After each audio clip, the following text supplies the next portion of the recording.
Hi, this is Hojun Chang. So I just found that there's a new way to disable the touch screen.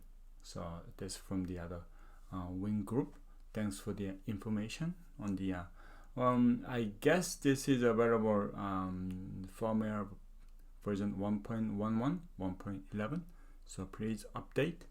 So if you have any touch screen issues, like old wings, like maybe first manufactured like until the about fall of last year.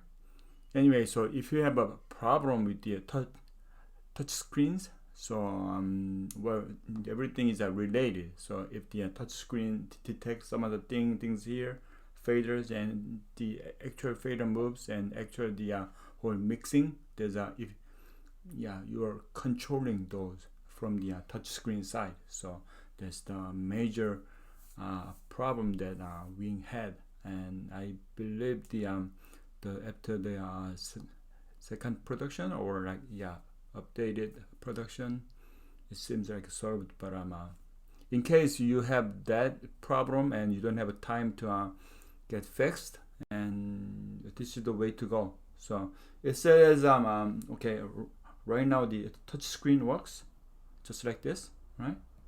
So press setup and press this blank button and this clear solo for like 2 or 3 seconds. Then nothing works, right? So no touch screen works. Yeah, nothing here. So route nothing. So it is disabled, right? So if you wanna enable, then just press these 2 buttons, and then touch screen works. So in case the ghost touch thing, or just you don't wanna use the this whole touch screen, you can disable. All right, thanks for watching. Thank you. Bye. This is Hojun Chang.